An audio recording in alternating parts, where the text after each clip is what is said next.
हमारे चैनल पे बहुत बहुत स्वागत है। आज हम बात करेंगे हिंदुस्तान क्या चाइना के बुने हुए जाल में फंसता जा रहा है। क्या हम डोकलाम मुद्दे को भूल गए? क्या हम ऑपरेशन सिंदूर में चाइना ने कैसे पाकिस्तान को मदद मुहैया करवाई थी, क्या हम भूल गए? दोस्तों, क्या हमारी याददाश्त इतनी कमज़ोर है? क्या हम अक्साई चीन को भूल गए? क्या हम अपने सॉवरेनिटी से कॉम्प्रोमाइज़ कर रहे हैं? दोस्तों, आइए इस बात को हम आगे चैनल में अपने वीडियो में समझते हैं। दोस्तों, अब हम बात करेंगे यह रिश्ता क्या कहलाता है। जैसा कि हम लोग जानते हैं, हिंदुस्तान और चीन के संबंध बहुत ही अनसुलझे हैं, बहुत ही कॉम्प्लेक्स हैं। उसको समझने के लिए हमको इन डेप्थ में जाना पड़ेगा। जहाँ एक तरफ हमारे बॉर्डर इश्यूज़ हैं, वहीं दूसरी तरफ हमारे ट्रेड रिलेशन भी चीन के साथ बहुत ही इम्बैलेंस्ड है, जिसको कि हम आगे समझते हैं। जहाँ एक तरफ 2025-26 में हमारा जो एक्सपोर्ट है चीन की तरफ 20% बढ़ा, जो कि $5 बिलियन होता है। वहीं हमारा जो आयात है चीन से वो 13% बढ़ा, जो होता है लगभग $40 बिलियन। 2024-25 में हमारा जो टोटल एक्सपोर्ट था चीन में वो लगभग $14 बिलियन था, और वहीं हमारा इंपोर्ट लगभग $113 बिलियन था। और आज के समय भारत का टोटल वित्तीय घाटा लगभग $100 बिलियन रहा। अब हम बात करेंगे कैसे चीन हमारे सप्लाई चेन को कंट्रोल करता है।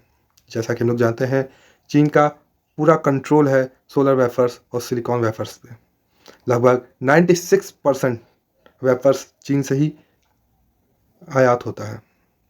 वहीं सोलर सेल्स 82% सोलर सेल्स चीन से आयात होता है, और 75% लिथियम बैटरी आयन चाइना से ही आता है। जैसे कि हम लोग जानते हैं, चीन के पास लिथियम का भंडार है, उनके पास प्रोसेसिंग है, उनके पास रिफाइनिंग प्रोसेस है, जो कि अभी हिंदुस्तान के पास नहीं है। अब हम बात करेंगे जब जब चीन ने हिंदुस्तान को धोखा दिया, क्या हम चीन के ऊपर विश्वास कर सकते हैं इस समय?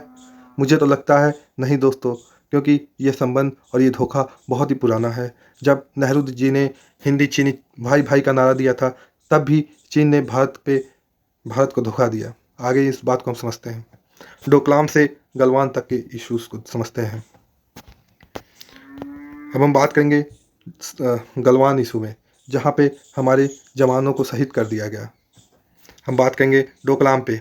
दोस्तों, ये डोकलाम प्लेट्यू है, जो कि हिंदुस्तान, चीन और भूटान के बीच में एक ट्राई जंक्शन है, जिस पे चाइना इलीगली ऑक्यूपाई करना चाहता है, ताकि हिंदुस्तान की चिकन नेक को कंट्रोल किया जा सके, और हिंदुस्तान के नॉर्थ ईस्ट को मौका पड़ने पे अटैक करके अलग कर दिया जाए, जो भारत की नेशनल सिक्योरिटी के लिए सीधा खतरा है और सीधा चैलेंज है।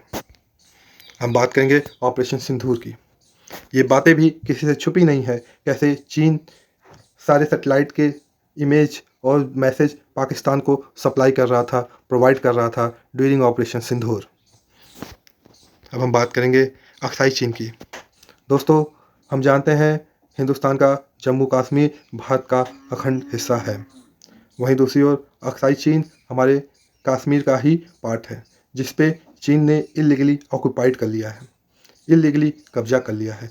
दोस्तों, ये हमारे संप्रभुता और सॉवरेनिटी पे अटैक है।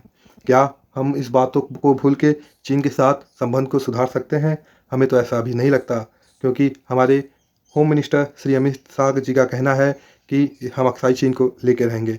हम उनसे सवाल पूछना चाहते हैं, ये क्या इन बातों को दरकिनार करके चीन के साथ संबंध को आगे बढ़ाएंगे?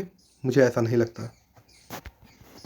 अब हम बात करेंगे China rival and West allies. अभी हमने वेस्ट के साथ अपने संबंध को बहुत प्रकट किया है, बहुत इम्प्रूव किया है, जो कि चाइना के हित के अगेंस्ट है। क्या चाइना इन बातों को इग्नोर करेगा? क्या चाइना की एक चाल है? इसको भी हमको सोचना होगा। अब हम बात करेंगे दोस्तों बॉर्डर डिस्प्यूट। बिना बॉर्डर डिस्प्यूट को हल किए कैसे हम अपने रिलेशन को आगे बढ़ा सकते हैं? समय समय पे एक न्यूज़ कटिंग देखिए दोस्तों, चाइना समय समय पे अरुणाचल प्रदेश पे क्लेम करता रहता है, और अरुणाचल प्रदेश के हिस्सों का नाम चीनी भाषा में अनुवाद करके उसका नाम भी चेंज करता रहता है। दोस्तों, हम इन बातों को कैसे इग्नोर कर सकते हैं? नेशनल सिक्योरिटी और भारत की सॉवरेनिटी को कैसे इग्नोर कर सकते हैं? ये बहुत बड़ा सवालिया निशान है। गवर्नमेंट के करनी और गवर्नमेंट के कहने पे बहुत बड़ा प्रश्न चिन्ह लगता है दोस्तों यहाँ पे। अब हम बात करेंगे how long this relation will last. ये ऐसे संबंध कितने दिनों तक चल सकते हैं?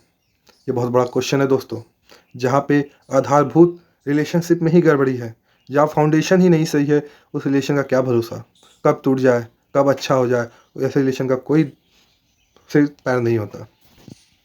जब तक कोर इशू जो सॉल्व नहीं होते, हिंदुस्तान और चीन के बीच में ये रिलेशन कभी अच्छे नहीं हो सकते। बॉर्डर इशू जब तक नहीं सॉल्व होता, वहीं दूसरी ओर आप क्या बोलेंगे चाइना पाकिस्तान के रिलेशन और सीपेक पे, जो सीपेक हिंदुस्तान की सॉवरेनिटी को वायलेट कर रहा है। हिंदुस्तान से क्या जवाब मांगेगा चीन से? क्या हिंदुस्तान हमारे प्राइम मिनिस्टर, चीन के प्रेसिडेंट शी जिनपिंग से ये सवाल उठाएंगे? क्या वो इस पर सफाई मांगेंगे? मुझे ऐसा नहीं लगता। मुझे लगता है अमेरिका भी अच्छे से परिचित है, ये जानता है कि ये संबंध बहुत दिनों तक नहीं चल सकते, क्योंकि जहाँ पे आधारभूत और फाउंडेशनल रिलेशन ही नहीं सही है, वहाँ पे लॉन्ग टर्म रिलेशन चलना बहुत ही इम्पॉसिबल है। दोस्तों, अब यहाँ पे अपनी वाणी को विराम देते हैं। Thank you very much.